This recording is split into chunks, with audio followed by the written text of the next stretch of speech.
विश्वास पहली बात। आस परिहरे, दूसरों से कोई आशा नहीं रखे। किससे क्या चाहोगे? ये क्या दे सकते हैं संसारी लोग? कोई ऐसा नहीं है जो मांगने में ना उतारू हो। सब मांग रहे हैं। अगर मांगना ही है तुमसे तो ऐसे से मांगो जहां से मांगना मिट जाए। वो केवल भगवान, केवल भगवान। भगवान के सिवा अन्य से किसी मांगने से हमारा मंगतापन नहीं मिटेगा। पीछे एक दिन चर्चा में आया था कि यदि जांचना ही है तो जानकी नाथ से जांचो, जिससे जांचने के बाद जाचकता जरी जाए, मांगना मिट जाए। पहला, विश्वास करो तुम्हारे ऊपर भगवान की विशेष कृपा है। दूसरा, हमें कभी किसी से मांगना नहीं, अगर मांगना है तो सिर्फ भगवान से। तीसरा, निरंतर हमें नाम जप करना है। ये बहुत बड़ी बात तीन है। भगवान पर दृढ़ विश्वास, अन्य किसी का आशा भरोसा नहीं, और निरंतर नाम जप। तो कह रहे बिनु श्रम तरई भवनाथ सो समराम है। अन्य कोई साधन का श्रम नहीं, उसे निश्चित भगवत प्राप्ति हो जाएगी। भगवान पर विश्वास रखकर नित्य स्मरण करने का हमें प्रयत्न करना है। प्रयत्न करना है, जितनी हमें सामर्थ्य दी है उतना हमें करना है। आगे की बात भगवान संभाल लेंगे, पक्का समझ लो। घंटों आप संसार की वार्ता कर सकते हो, घंटों घंटों आप संसार के दृश्य देख सकते हो। जैसे 3 घंटे 2.5 घंटे की फिल्म है, आपका बिल्कुल मन नहीं भागेगा। लेकिन 2.5 घंटे बैठकर माला जपो, फिर देख लो क्या दुर्दशा करता है मन। परेशान कर देगा आपको। बस यही, क्योंकि जब 3 घंटे फिल्म देखता है तो सब कुछ कवर कर रहा है प्रपंच, अनजाने में सीसीटीवी की तरह। और जब नाम जप करते हो 3 घंटे, तो वो अंदर से मन को खाली कर रहा है, मन को निर्मल कर रहा है। ये बात पकड़ लो तो हिम्मत पूर्वक डटे रहोगे, और नाम जब छोड़ोगे नहीं तो तुम्हारा मन निर्मल हो गया। और जहां मन निर्मल हुआ, निर्मल जन मन सो मोहि पावा, वो भगवान को प्राप्त कर लेता है। ये विश्वास रखो, भगवान हर समय तुम्हें देख रहे हैं। भगवान सर्व सामर्थ्यशाली है, और भगवान ने तुम्हें निमंत्रण दिया है अपने साक्षात्कार का। तभी मानव देह और साधु संग और भजन के रंग में चलने का अवसर मिला है। भगवान ने तुम्हें निमंत्रित किया, आओ परमानंद का भोग लगाओ। शब्द, स्पर्श, रूप, रस, गंध, ये सब चिदानंद में भगवान के, इनका आनंद लो। जब भगवान ने निमंत्रण कर ही दिया है तुम्हें और पंगत में बैठाल दिया, ये पंगत में बैठे हो, परमानंद की भोग वृत्ति, परमानंद का भोग लगकर तुम्हें प्रसाद मिलेगा। भगवत शब्द, भगवत स्पर्श, भगवत रूप, भगवत लीला, भगवत धाम का ये जो आनंद है, ये परमानंद परोसा जाएगा। आप पंगत में बैठ गए। कोई धर्मात्मा पुरुष जब तुम्हें पंगत में बैठालता है, पत्तल दोना डाल देता है, तो इसके बाद तुम्हें उबने की जरूरत नहीं, सामान भी आएगा। वो ऐसा कंजूस नहीं कि पत्तल दोना डाल के उठा दे और भगा दे। तो भगवान ने तुम्हें बुलाया, वृंदावन आए, सत्संग सुनाया, अपने मार्ग में चलने का उत्साह दिया, तो भगवदानंद की प्राप्ति भी उन्हीं की कृपा से होगी। तुम चिंता मत करो। एक और तुम्हें बात बता दे खास, यदि भगवान के आश्रित हो गए हो अंदर से, दृढ़ भरोसा भगवान का, और निरंतर भजन भी नहीं होता, तो आपको निरंतर भजन का ही फल मिलेगा। जैसे कोई आदमी लेबर को लिवा लावे, अब भाई शाम तक के कितने लोग? बोले 500 रुपए। अब बैठ जाओ, यहां बैठ जाओ, हम आपको काम बताएंगे। और शाम तक उसने कोई काम नहीं करवाया, तो बोले उसको 500 रुपया देना पड़ेगा कि नहीं देना पड़ेगा? पक्का देना पड़ेगा ना। तो भगवान को भगवत प्राप्ति करानी पड़ेगी। बुलाया है हमको, श्री राधिका कृपा बिनु सबके मनन अगम में। श्री जी ने वृंदावन बुलाया है, जिनको वृंदा विपिन है कृपा ते नहीं की हुए, तभी तो यहां आ पाओगे। सत्संग सुनाया, क्यों सुनाया सत्संग? हम फंसे थे संसार में, फंसे रहने देते, क्यों सुनाया? संसार का राग हटवाया सत्संग के द्वारा, क्योंकि वो मिलना चाहते हैं आपसे। इतना जब कर दिया तो अब आप अंदर से भगवान की शरणागति स्वीकार करो, अंदर से भगवान का आश्रय स्वीकार करो। भजन की कमी भी होगी तो भी भगवत प्राप्ति हो जाएगी। जैसे वो 8 घंटा काम करने वाले को 500 मिलते हैं, पर वो काम नहीं करवाया, 8 घंटा बैठाले रहा, तो बैठाले रहने के 500 रुपया उसको देने पड़ेंगे, कानूनी देने पड़ेंगे। ऐसे ही भगवान को भगवत प्राप्ति करानी पड़ेगी।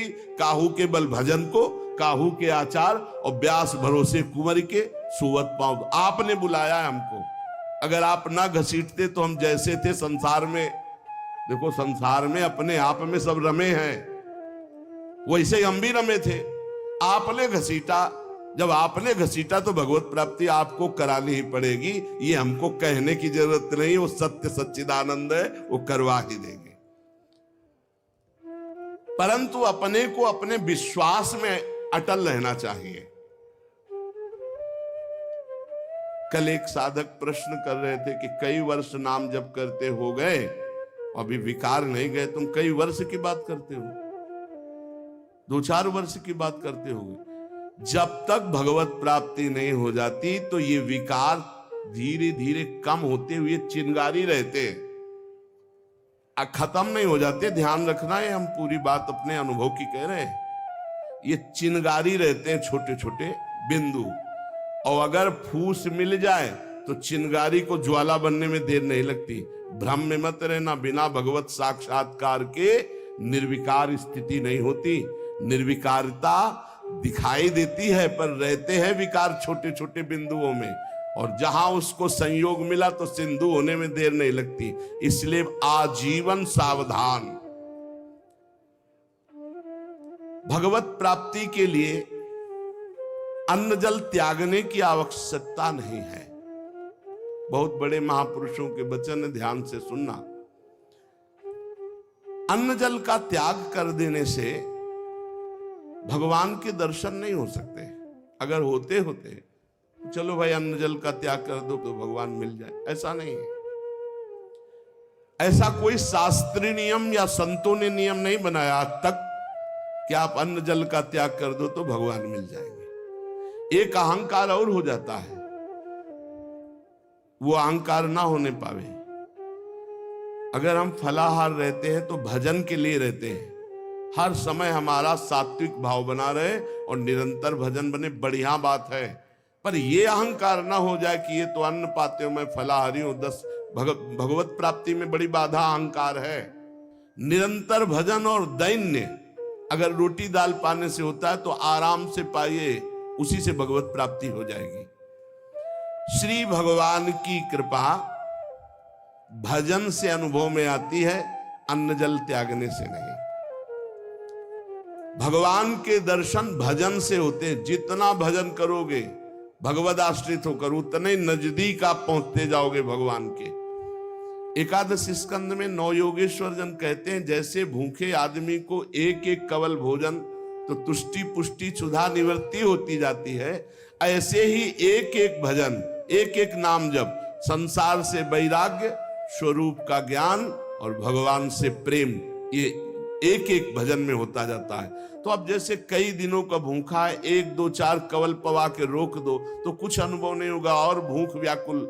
ऐसे ही 2-4 माला कर लिए आप, काम वो भी हो रहा है 2-4 माला से ही, लेकिन आपको अनुभव नहीं होगा। अनुभव होगा जैसे वो आधा पेट भोजन कर ले और फिर स्वाद उसे खीर का सब्जी का अलग अलग आएगा, इतना भूखा कि पहले आधा पेट हो जाए। ऐसे ही हमको कम से कम 12 घंटा भजन में व्यतीत हो, तब हमारी समझ में आएगा कि नाम का स्वाद क्या है। एक एक नाम संसार से वैराग्य, भगवान से प्रेम और स्वरूप का ज्ञान प्रतिपल करा रहा है। पर बोध तब होगा जब कम से कम 12 घंटा भजन 24 घंटे में होने लगे। और जिनका 24 घंटे भजन होता है, ईमानदारी से जिनका 24 घंटे चिंतन होता है, उनको कोई प्रश्न नहीं रह जाता, उनकी कोई चाह नहीं रह जाती, उनकी कोई कामना नहीं रह जाती। अपने आप भगवत साक्षात्कार, अपने आप तत्व ज्ञान होने। भजन में बहुत बड़ा बल है। तो इन सब बाहरी बातों पर साधक ना फंसे कि हम अन्न छोड़ दें, हम जल छोड़ दें, हम ये कपड़ा छोड़ दें। सर्दी है, चिंतन हो रहा सर्दी का, अरे चाहे टाट मिले चाहे कंबल तत्काल ओढ़ लो, चिंतन सर्दी का ना हो। प्रिया प्रीतम को खास बात यह है, भूख लगी है जो मिले नमक रोटी खाओ, इसको शांत करो और चिंतन प्रभु का करो। चिंतन रोटी का हो रहा है, चिंतन कपड़ा का हो रहा है, चिंतन भोगों का हो रहा है, अब वो बात नहीं। ये बात बिल्कुल परमार्थ में शास्त्र सम्मत। हमारा चिंतन नहीं होना चाहिए जागतिक भोगों का। भगवत प्रसाद जो मिला ऐसे डाल लिया उदासीन भाव से। चिंतन हमारा प्रभु का होना चाहिए।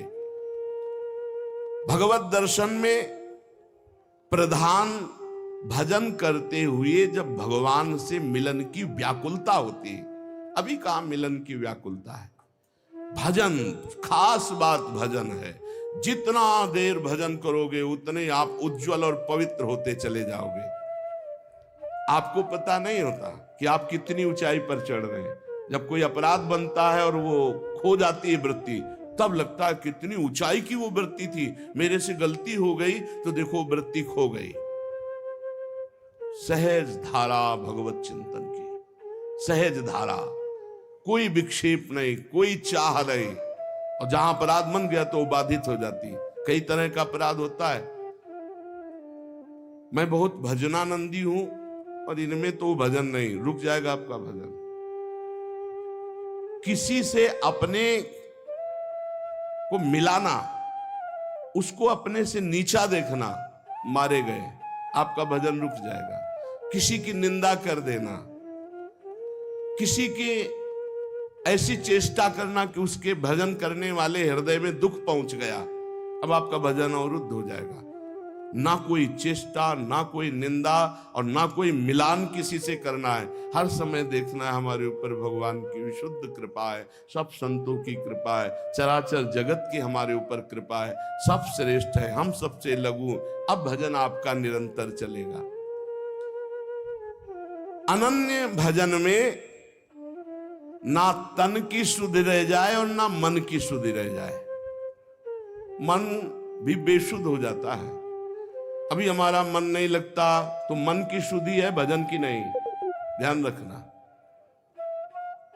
बैठे हो, शरीर में पीड़ा हो रही, अभी तन की शुद्धि है, भजन की। जब भजन में आएगी तो तन मन डारे खोए। लगन लगन सब कोई कहे, लगन कहावे सोए। जा लगन में तन मन डारे खोए। ऐसा भजन चल रहा है कि मन भी पंग हो गया, तन की भी शुद्धि नहीं। यह है भगवत साक्षात्कार के लिए। जानबूझकर हठपूर्वक अन्न, वस्त्र आदि आदि जो शरीर निर्वाह के लिए इनको छोड़ना बड़ा हानिकारक है। शरीर को स्वस्थ रखना भजन के लिए बहुत आवश्यक है। आपका शरीर स्वस्थ है, आप आराम से 2-4 घंटे आसन में शांत बैठकर मन को परमात्मा में लगा सकते हैं। अब आज कलयुगी शरीर ऐसे हो रहे हैं, नौजवान आदमी ब्लड प्रेशर, शुगर, क्या क्या परेशानियां। भजन कर लो, आगे और समय ऐसा आने वाला है भजन के लिए अवसर नहीं। जानबूझकर हठपूर्वक अगर आपको सुविधा सामग्री मिल रही शरीर रक्षा के लिए तो उनका त्याग ना करो। इसके त्याग से कुछ नहीं होता। अब शरीर, ये सब अनुभव की बात है। शरीर उघार, सर्दी में शरीर कांप रहा है तो चिंतन तो जा रहा है ना सर्दी का। अरे जैसा भी टाट पट्टी कंबल जो भी मिले शरीर में डाल लो। अब चिंतन प्रिया प्रीतम को रहे, ये खास बात है। ये बहुत समय के बाद समझ में आती नहीं तो अहंकार बना रहता है। स्वेटर कंबल के त्यागी हो, चिंतन सर्दी का हो रहा है, प्रिया प्रीतम का चिंतन करना है, परमात्मा का चिंतन कर। खास बात है चिंतन नहीं छूटना चाहिए तो तुम्हारा त्याग सार्थक, और अगर चिंतन छूट गया तो त्याग की, और चिंतन ही बदल जाता है। प्रभु का चिंतन न रहकर शरीर का चिंतन होने लगता है। इसीलिए प्रेमी जनों को आप देखिए, वो वैराग्य प्रधान नहीं अनुराग प्रधान होते हैं, इसीलिए उनको पहचानना बड़ा कठिन। अखंड चिंतन निरंतर चले, और जैसी स्थिति में शरीर को प्रभु रख रहे हैं वैसी स्थिति, शरीर ही से राग खत्म। आप निरंतर भजन करें, भगवान के दर्शन की भी मांग ना करें तो भी भगवान को दर्शन देना ही होगा, अपने आप देना होगा। आप पुकारें, आप भजन करें। भगवान दर्शन किसको कब और किस साधना से देते हैं, आज तक कोई नियम नहीं है, कोई नियम नहीं। वो कहो अभी आपको दर्शन दे दे, उनके लिए क्या है। इसीलिए तो भगत मस्त हो जाता है जो भगवान की शुद्ध भक्ति करता है, कि जब चाहेंगे करुणा निधान निहाल कर देंगे। प्रभु के लिए कोई नियम नहीं है।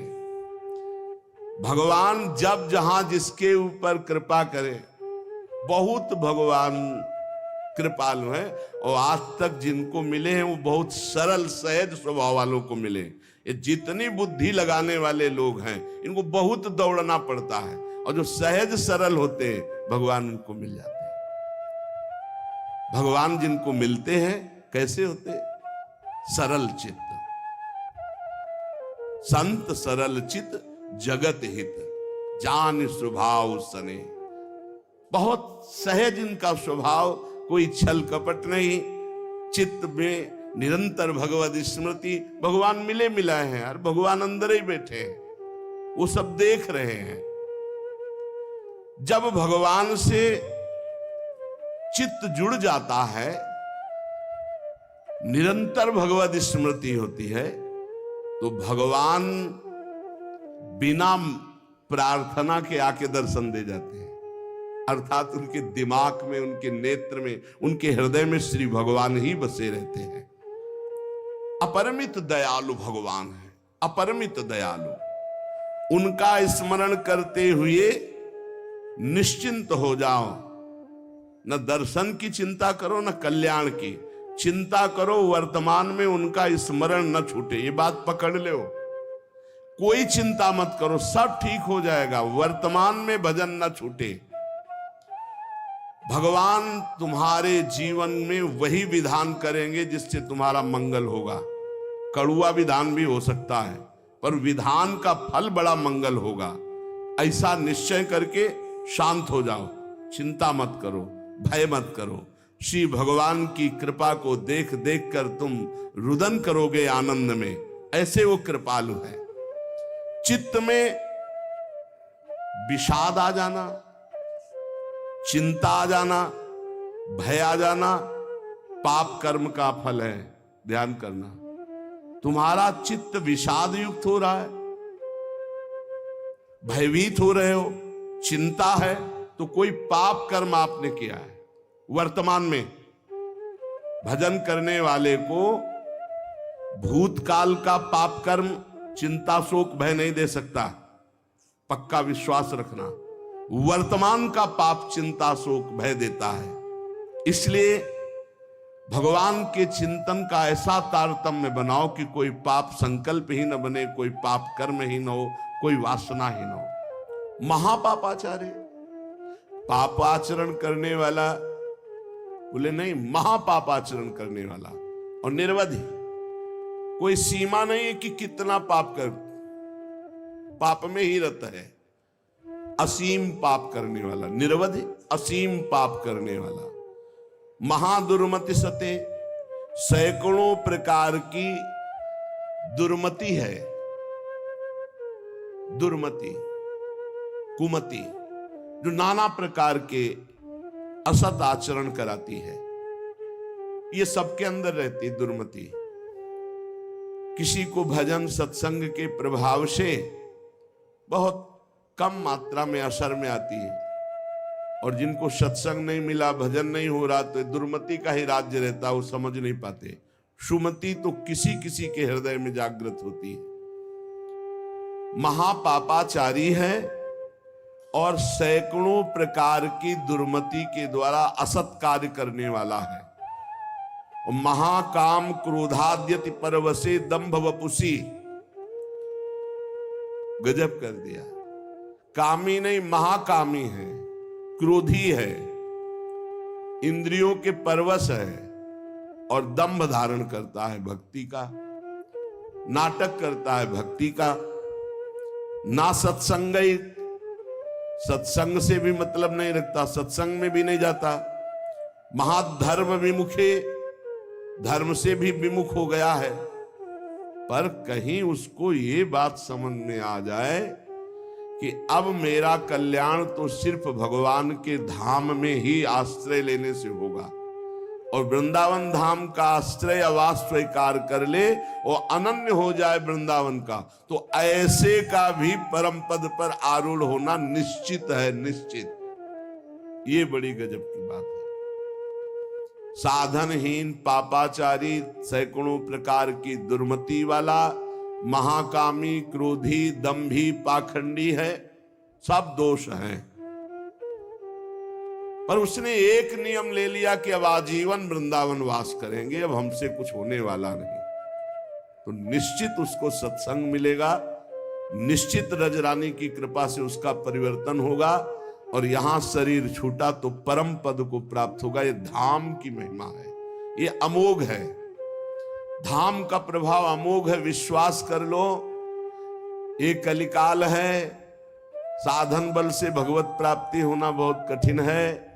श्री चरणों का आश्रय, धामादि का वास आश्रय, यही हमें भागवतिक माहौल में रखकर भजन प्रभाव से श्री जी से प्रीति करा देगा।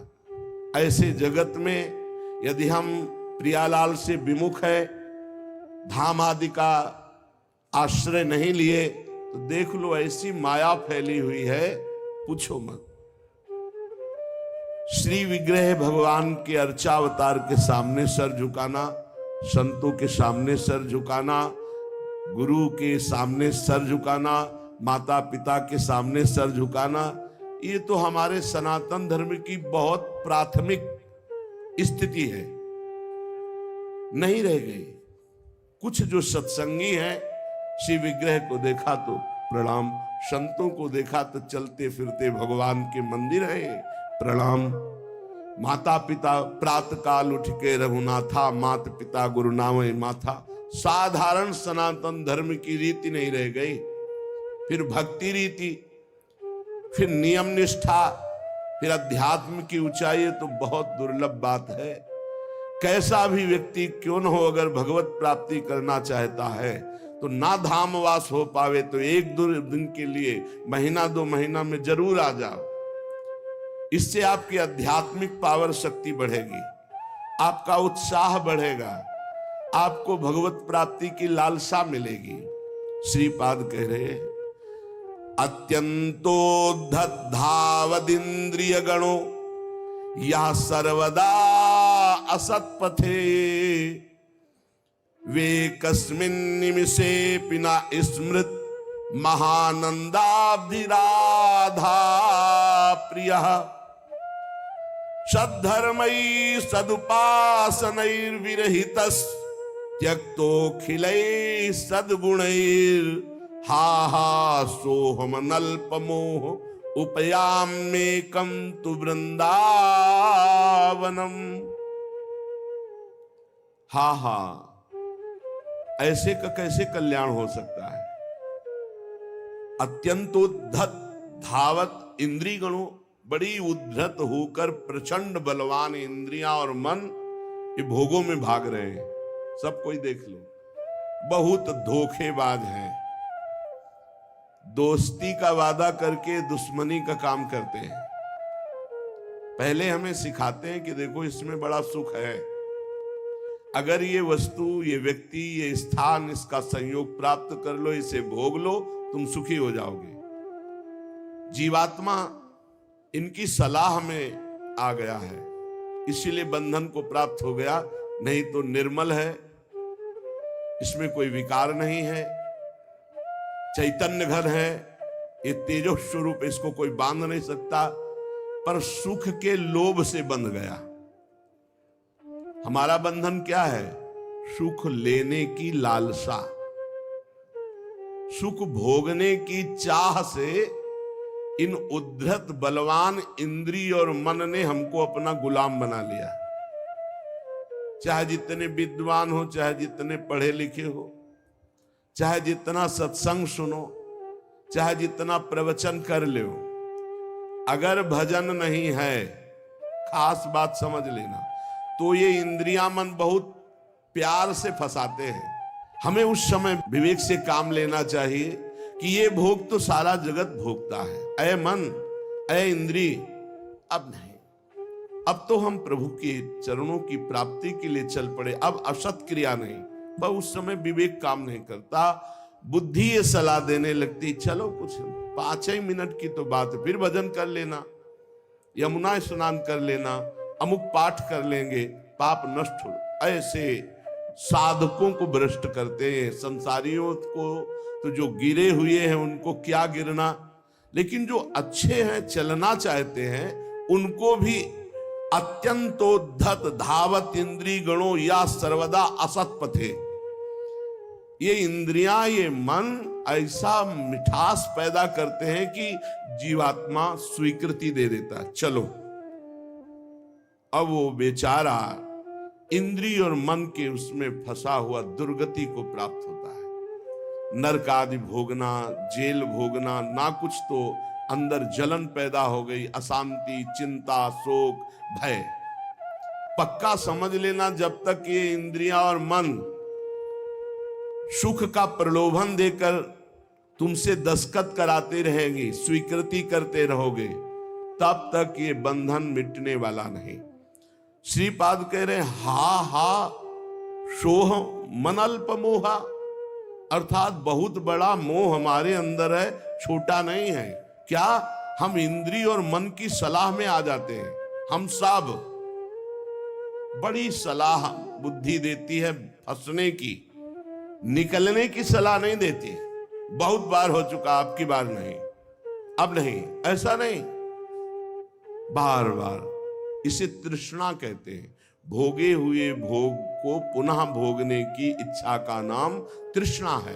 ये तृष्णा पापिनी बार बार पाप कराती है।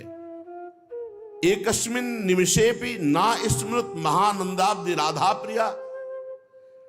राधा प्रिय, राधा वल्लभ लाल का एक पलक झपकने के लिए भी एकाग्र होकर ये स्मरण के लिए राजी नहीं है। ध्यान देना, सोचो कि स्वाभाविक ये भजन करेंगे तो इनके बस की बात नहीं, इंद्रिय और मन की। ये स्वाभाविक विषयों में तुम्हें फंसाएंगी। एक निमिष कहते हैं पलक झपकने को। एकस्मिन् निमिषेपि ना स्मृत महा आनंद राधा प्रिया। महा आनंद प्रदान करने वाले राधा रमण जी, राधा वल्लभ लाल, राधा बांके बिहारी का एक पलक झपकने के समय को भी प्यार से स्मरण करने के लिए राजी नहीं है। इनको जबरदस्ती भजन कराना पड़ेगा। ये जो कहते हैं मेरा भजन में मन नहीं, कोई सिद्ध हो गए क्या तुम्हारा भजन में मन लगेगा? साधक को जबरदस्ती भजन कराना है। इस जबान से राधा राधा वल्लभ श्री हरिवंश, राधा वल्लभ श्री हरिवंश, तो हृदय में भी प्रकाश ज्ञान का और बाहर सुख वैभव भी मिलेगा। यही परलोक सकल सुख पावत, मेरी सो भैया कृष्ण गुण संचु। सद्धर्मई सदुपासनैर विरहितस् त्यक्तोखिलै सद्गुणै। सद्धर्म का त्याग, सद उपासना का त्याग, अखिल सद्गुणों से युक्त जो महात्मा जन है उनका संग त्याग, ये महामुग्ध होकर के भोगों में लगा हुआ इंद्रिय मन एक निमिष के लिए भी राधा वल्लभ लाल के चरणों का चिंतन नहीं करता। हा हा, हाय हाय क्या होगा मेरे जीवन का। उपयाम्येकम तु वृंदावनम। अब मैंने समझ लिया कि अब मेरा एकमात्र परम कल्याण, उद्धार, मंगल सीधा वृंदावन करेगा। तो मैं आजीवन वृंदावन वास का नियम लेता हूं कि अब मेरे से तो कुछ बनने वाला नहीं, अपने शरीर को इसी धाम में रखूंगा और इसी रज में धूल धूसरित होकर प्राण त्याग दूंगा, तो भगवत प्राप्ति हो जाएगी, पक्का भगवत प्राप्ति हो जाएगी। धाम में आजीवन वास से भगवत प्राप्ति, अब ये जो बीच की यात्रा है ये समझना होगा, नहीं कहीं भ्रम ना हो जाए कि हम धामवास करें और खूब मनमानी कुमार्गामी प्रवृत्तियों के आचरण करें। देखो ये धाम सुरक्षित है देवी शक्तियों से, जैसे राष्ट्रपति भवन की विशेष सुरक्षा होती है, ऐसे जैसे ये पुरियां हैं, धाम है, तीर्थ स्थान है, ये विशेष सुरक्षित होते हैं। इनमें जो उद्दंडता करता है, पापाचरण करता है, उनको विशेष दंड दिया जाता है, ध्यान रखना। तो ये जो कहा गया कि आप अखंड धामवास करें आपको भगवत प्राप्ति होगी, तो अखंड धामवास और भगवत प्राप्ति के बीच की यात्रा नहीं बताई गई। वो होगी सत्संग से, वो होगी रसिकों के संग से। ऐसा नहीं है कि आप धामवास करो, खुला पापाचरण करो, आपको भगवत प्राप्ति हो जाएगी, ऐसा नहीं, ऐसा नहीं। ये भ्रम में मत रहना। ये जो कहा जाता है तो धामवासी को सत्संग मिलता है और सत्संग से वो अपना सुधार करके निरंतर भजन परायण होकर भगवत प्राप्ति करता है। उपासक निरंतर भजन के लिए दृढ़ नियम लेना पड़ेगा। इसके लिए ये नहीं कि घर त्याग करके कहीं भागकर जाने की जरूरत है। आश्रय धाम का लिए हैं और आप बहुत दूर वास कर रहे हैं और निरंतर भजन का नियम ले लिए कि हम अभ्यास कर रहे हैं। अंतर पड़ सकता है अभ्यासी को, वो कोई सिद्ध पुरुष नहीं है, पर नाम जप का पक्का वही धाम प्रकाशित हो जाएगा, वही प्रिया प्रीतम प्रकाशित हो जाएंगे। विश्वास करी सब आस परिहरी, दास तब जे होई रहे, जप नाम तव बिनु श्रम तरही भव, नाथ सो समराम है। बहुत जोर की बात गोस्वामी जी कह रहे, जो आप पर विश्वास करके सबकी आशा का त्याग करके आपके चरणों के दास हो गए और रात दिन आपका नाम जप कर रहे हैं, तो बिना प्रयास के वो इस संसार समुद्र से पार हो जाएंगे और कोई साधन करने की जरूरत